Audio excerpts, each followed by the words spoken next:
أولئك عليهم صلوات الله ورسوله وصدق الله ورسوله وما زادهم إلا إيمانا وتسليما الصلاة إلها واحدا أحدا صمدا فردا حيا قيوما تابع اللهم بيننا وبينهم بالخيرات إنك مجيب الدعوات إنك قاضي الحاجات إنك ولي الحسنات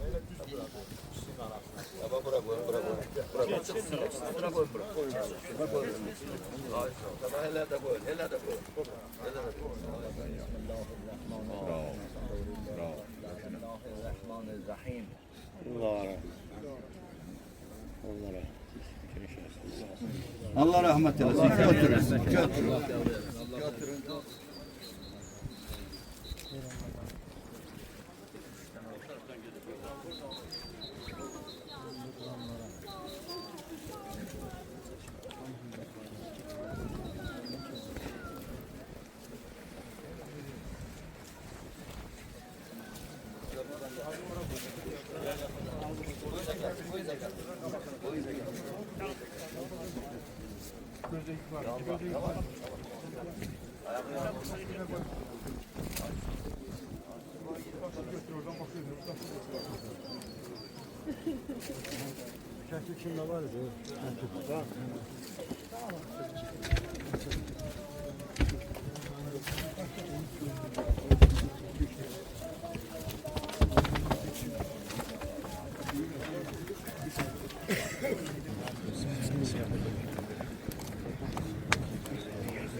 Aziz həmvətənlər, 34 ildən sonra Azərbaycan xalqının qəhrəman oğlu, vətən uğrunda şəhid olmuş Mahir Abuzaroğlu Quliyevin nəşini doğma torpağımıza yeni ayinlərə uyğun olaraq tapşırdıq. 90-cı illərin əvvəllərində vətən torpağı darda olanda Azərbaycan xalqının ərazi bütövlüyü təhlükə altında olanda bütün qeyrətli Azərbaycan oğulları kimi Mahir də bicana qala bilmədi. Öz 3 körpəsini bizlərə, vətənə əmanət edərək yağı düşmənlə döyüşə getdi. Mahir və onun döyüş yoldaşları çox böyük qəhrəmanlıq göstərdi. Qeyri-bərabər döyüşlərdə silah cəhətdən, təminat cəhətdən, hər cəhətdən geridə qalmış bir ordu şəklində olsalar da qəhrəmanlıqla vuruşublar. Onlar düşməni maksimum geri tutmağa çalışıblar. Birinci Qarabağ müharibəsində bizim qəhrəmanlarımız əsasən də şəhidlərimiz olmasaydı, bu gün biz bu günləri görə bilməzdik.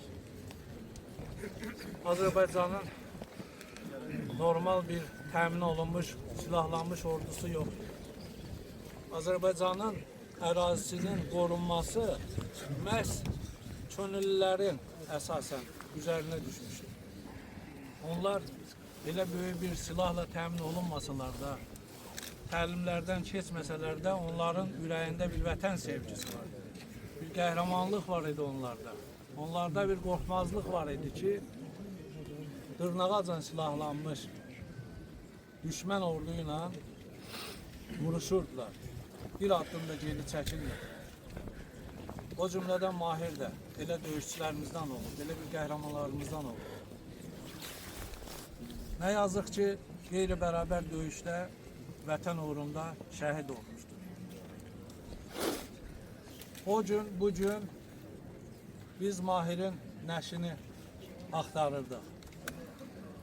Onu qanun qaydaya uyğun doğma rayonumuzda torpağa tapşırmaq arzulayırdıq. Sağ olsun dövlətimiz, sağ olsun cənab prezidentimiz. Bunun sərəncamı ilə komissiya ayrılıbdır, yaradılıbdır.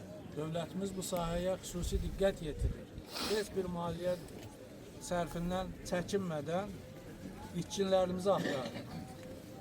Bugün Mahiri gətirdik, dəfn elədik, amma hələ bizim rayon olaraq 46 itkin şəhidimiz var. İnşallah ki, o şəhidlərimiz də tapılır. İnşallah.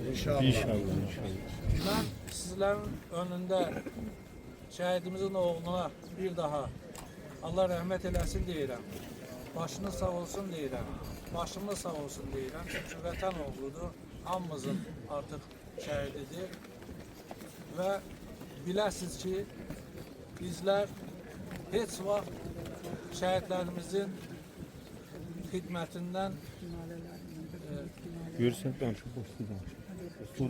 əl çəkməməliyik. Biz onların borcundan heç vaxt çıxmayacağıq, çıxa bilməyəcəyik, nə qədər xidmət edəsək də.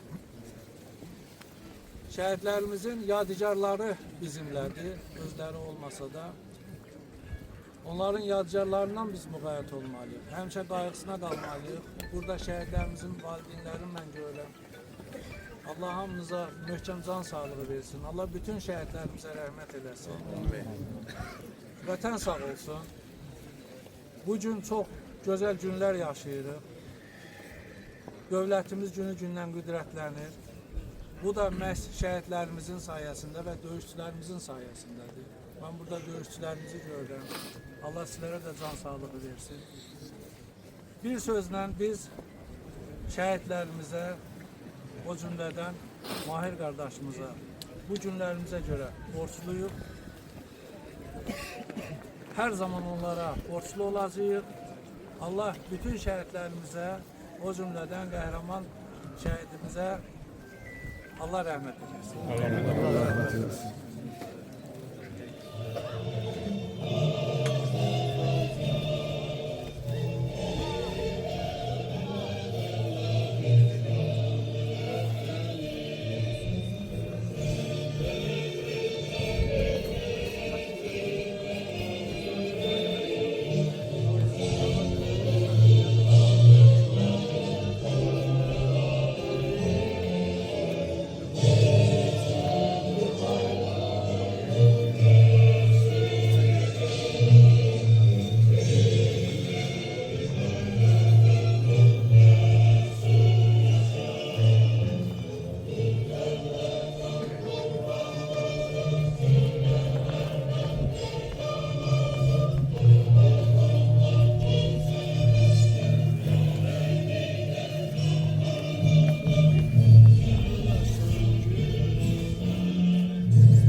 Işık aşağıdan yanım. At. Var. Oldu. At. Oldu. At. Oldu. At. Turizmi. Allah. Var. Al. Aileleri adından ve 4 günün iskinlerimizin aileleri adından. 8 yıl bundan qabaq Azərbaycanda Qarabağ müharibəsi başladı. Çox ailələr şəhid verdi, iskin verdi. Mən 2 şəhidin adını yaşadıram. Bir şəhidin nişanlısıyam, 10 ildən sonra ailə qurdum, yoldaşım da şəhiddir. Və 90-cı illərin şəhidlərin hər birinin bacısıyam, 44 günlüklərində anasıyam. Bizim 4000 itkinlərimiz var. Bu günləri mənim yoldaşımın anım günüdür. Mən Bakıda onun qəbri üzərində olmalıydım qızımla bərabər. Amma özümə borc bildim ki, mənim qardaşım burada yaşayır, sizin sakindir, qazidir, Tağıyev Natiq və özümə borc bildim ki, bugün burada iştirak edeyim. Bizim itkinlərimizin analarının, xanımlarının, övladlarının adından buradayam. Allah Mahir qardaşımıza rəhmət eləsin. Çox şükür bu günə, gözümüz aydın. 34 ildir, gözləyirik. Mən özüm əslən Qarabağlıyam. Ağdamın Gülahlı kəndindənəm. Fərrux dağı uğrunda, Murav dağı uğrunda itkinlərimiz çox itkinlər vermişik. Boynu bükük qalan xanımlarımız qalıb, övladlarımız qalıb. Hər birinə bugün qismət olsun, ya bayrağa bükülsün gəlsinlər, ya çiyinlərində bayraq gəlsinlər. O 38 il bundan qabaq şəhidlər, itkinlər o bayrağın yüksəlməsi üçün, Azərbaycan torpağında yüksəlməsi üçün onlar şəhid oldular, itkin oldular. Onların heç biri o zaman o bayrağa bükülmədən dəfn oldular. Şükür bu günə ki, o bayrağa bükülərək dəfn oldular. Başımız sağ olsun. Bu bizim bütün 4000 ailəmizə ya sağ gəlsinlər, ya da gəlsinlər öz torpaqlarında dəfn olunsunlar. Sağ ol. Və bu elə bir günə təsadüf edir ki, orucluğun birinci günüdür. Bəli. Demək, şəhidlərimiz həqiqətən Allah tərəfindən seçilmişlərdir. Orucluğun birinci günü, yaxın günlərdə də Novruz bayramıdır. Onların ruhu da şaddır. Fikir verdinizmi, dəfindən sonra göydən yağış da yağdı. Mələklər də ağladı onlar. Allah rəhmət eləsin, Allah səbir versin. Bu sizin təkcə şəhid deyil, bu bizim hər birimizindir. 38 ildə bu qara örpək bizim hər birimizin başındadır. Sağ olun, var olun. Biz cavan qızlar nişanlarımızın gəlinlik paltarımızı geymədiyənimizə od qırıb yandırdıq. Və onların xalalarını saxladıq, nişanələrini saxladıq. 3 övlad da bu şəhidimizdən qalıb. Allah qəni-qəni rəhmət eləsin. Cənab başçı, inanıram ki, həmişə şəhid ailələrin yanında olmuşuz və 90-cı illərin şəhid ailələri də heç bir vaxt unudulmamalıdır. Çünki 90-cı ilin şəhidləri və döyüşçüləri Rus ordusu ilə vuruşduq biz. Əli yalın, bir qarın ac, bir qarın tox, qaçqınlıq, aclıq, biz bunu görərək yaşadıq. Və bunu görərək də 20% torpaq işğal olundu, 80% torpağı saxladıq ki, 44 günlük balalarımız dünyaya gəlsin Azərbaycanlı oğlundan. Azərbaycanlı oğlu olaraq gəlsin, onların qisasını alsın. Sağ olun. Və bu şəhidlər heç vaxt bir-birindən ayrılmaz. Vətən bölünməyən kimi şəhidlər də ayrılmaz. Rəhməllahu və yəqra'ul Fatih. 1992-ci ildə Ağdərənin Sırxavət kəndində qəhrəmancasına şəhid olmuşdur. Allah bütün şəhidlərimizi rəhmət eləsin. Allah sizlərə də can sağlığı versin ki, gəldiniz, işıqlandırdınız. Allah Azərbaycan xalqını qorusun. Bu qədər. Bu şəhid bu günlərdə bu tapılmağının eşitədə nə hissi Mən həm sevindim, həm kədərləndim. Ən çox da sevindim ki, Allahıma şükürlər elədim ki, Allah bu günlərimə şükürlər olsun ki, atamı 34 ildən sonra mənə qovuşdurdu. Bundan mən sevincli gün heç zad ola bilməz mən üçün. Həyatımda ən sevincli günlər bu günlər oldu mən üçün. Allah səbir.